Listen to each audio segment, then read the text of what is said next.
Positive ആണെന്ന് നീ പറയുന്നു. എന്നൊക്കെ വിളിക്കുന്നതും ഈ കണ്ടുപിടിക്കാൻ കഴിയാത്ത കാര്യങ്ങളെ കുറിച്ചാവാം.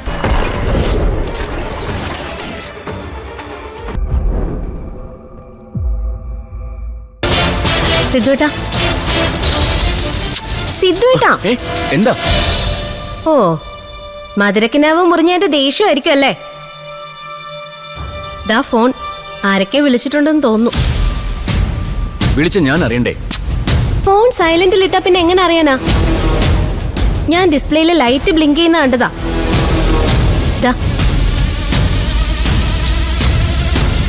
ആരാണെന്നൊന്നും ഞാൻ നോക്കിയില്ല. ആരാണെന്നൊക്കെ നമുക്ക് ഊഹിക്കാലോ. കൂടുതൽ വലിയ വർത്തമാനൊന്നും വേണ്ട. ഫോൺ തന്നില്ലേ? പോവാൻ നോക്ക്. ഓ,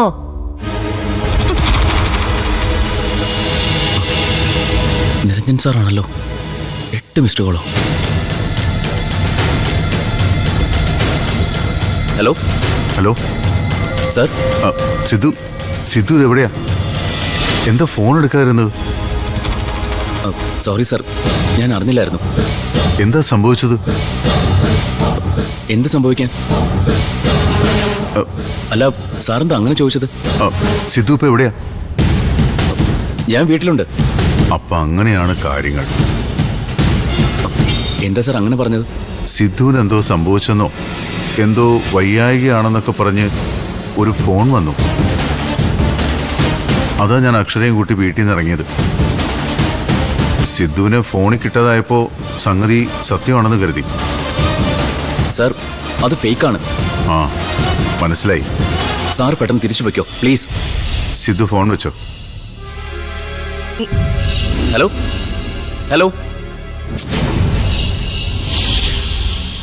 എന്താ എന്താ? ആ, ഒരു പണി മണക്കുന്നുണ്ട്. നീ വണ്ടി കയറി. സ്വാമിയാ. എന്ത് കാര്യത്തിനാ? എടുക്കണ്ട. അങ്ങനെ പറയാതെ അക്ഷര. സ്വാമി നമുക്ക് അന്യനാണോ? എന്തെങ്കിലും കാര്യമില്ലാതെ സ്വാമി ഈ നേരത്ത് വിളിക്കില്ല. ഹലോ സ്വാമി. സാർ ഇത് എവിടെയാ? ഞങ്ങള് ഒന്ന് അത്യാവശ്യമായിട്ട് പുറത്തേക്ക് വന്നതാ. ദാ ഇപ്പൊ തിരിച്ചു വരുന്നു. എന്താ സ്വാമി? ഒന്നുമില്ല. സാറും മാഡം ഒന്നും പറയാതെ പുറത്തേക്ക് പോയി എന്ന് പറഞ്ഞു. ജയശങ്കർ സാറിന് ഭയങ്കര ടെൻഷൻ, അതുകൊണ്ട് വിളിച്ചതാ. ഞങ്ങളിപ്പോ തിരിച്ചു വരും സ്വാമി. സ്വാമി നാളെ അമ്പലത്തിലുണ്ടാവില്ലേ? അയ്യോ ഇല്ല, വേറൊരു പരിപാടിയുണ്ട്. ഞാൻ ജയശങ്കർ സാറിനോട് പറഞ്ഞിട്ടുണ്ടായിരുന്നു, അത് പറയാൻ കൂടി വിളിച്ചു. സ്വാമി കൂടെ ഉണ്ടാവുന്നതായിരുന്നു ഞങ്ങളുടെ സന്തോഷം. സ്വാമി ഇവിടെ തന്നെ ഉണ്ടല്ലോ സാറേ. മാഡത്തിനോടും പറയണേ. പറയാം. എന്നാ ശരി. ഇപ്പൊ എവിടെ എത്തി? ഞങ്ങളിതാ ജനതാ റോഡ് കഴിഞ്ഞു. സൂക്ഷിച്ചു വരണ സാർ. ശരി Swami. Good night. Good night. എന്താ? ഏയ്, സ്വാമി വെറുതെ വിളിച്ചതാ. നാളെ അമ്പലത്തിൽ ഉണ്ടാവില്ലെന്ന് നിന്നോടും പറയണമെന്ന് പറഞ്ഞു. ഓ, ചുമ്മാ സോപ്പ്. നമുക്ക് പോവാം.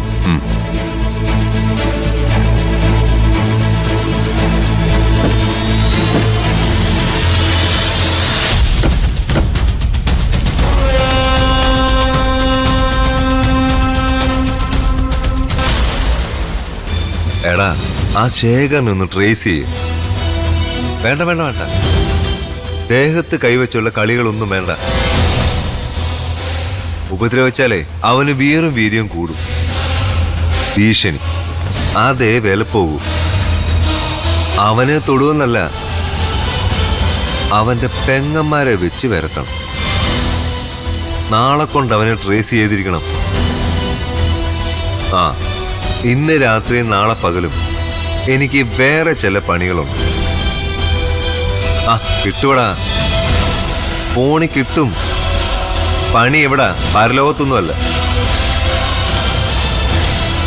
ആ, നീ ഫോൺ വെച്ചു. ഒരു സുനാമി തിര എരമ്പിയാർത്ത് വരുന്നുണ്ട്.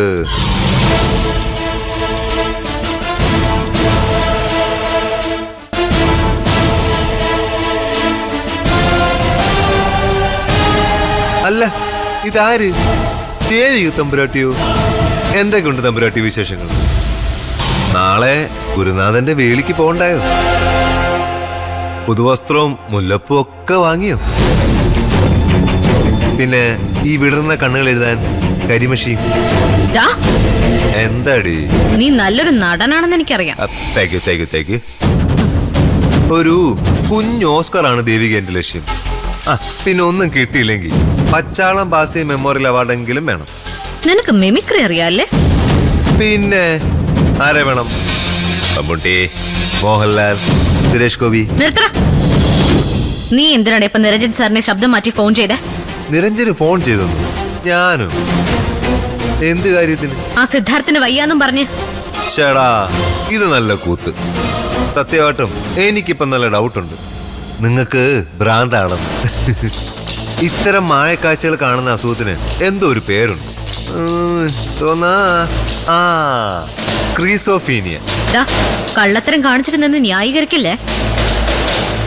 നീ അല്ലാതെ വേറെ ആരും ഇത്തരം ഒരു കള്ളത്തരം കാണിക്കില്ല. ശരത്ത് കള്ളത്തരം കാണിച്ചാലേ അന്തസ്സായിട്ട് അതങ്ങേക്കും, അല്ലാതെ തപ്പിത്തടഞ്ഞ് നിൽക്കത്തില്ല. നിങ്ങളുടെ നിരഞ്ജനെ ഞാൻ വിളിച്ചിട്ടില്ല. വിളിക്കണമെന്നുണ്ടായിരുന്നു. നാളത്തെ കല്യാണത്തിന് ഒരാശംസ പറയാൻ. കുറച്ച് കഴിഞ്ഞ് അയാൾ ഉറക്കം പിടിച്ചിട്ട് വിളിക്കാന്ന് കരുതി. അല്ലെങ്കിൽ നാളെ കല്യാണം നടന്നാൽ അത് കഴിഞ്ഞ് വിളിക്കാന്ന് കരുതി. നടന്നാൽ ഓടി. എന്താ ഇവിടെ എന്താ ശരത്തെ? മരുമോക്ക് നേരത്തെ വട്ടളയും തോന്നുന്നു. എന്താണെന്ന് ഇവരോട് തന്നെ ചോദിച്ചേക്കും. അയ്യോ,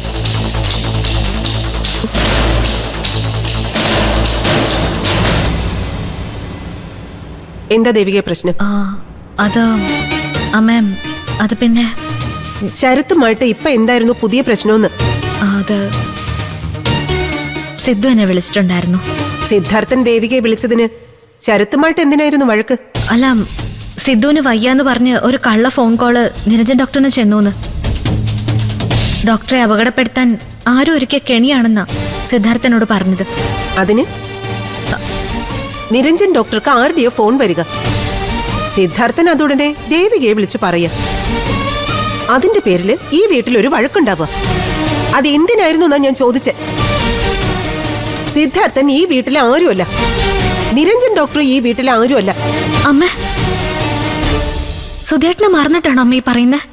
അല്ല, എന്റെ കുഞ്ഞിന്റെ ഹൃദയം സിദ്ധാർത്ഥന്റെ ഉള്ളിലുണ്ടെന്ന ബോധ്യത്തോടെ തന്നെയാ അതങ്ങനെ സംഭവിച്ചു പോയി. ഇക്കാര്യത്തിൽ ശരത്തിനോട് ദേവിക വഴക്കിടേണ്ട കാര്യം എന്തായിരുന്നു?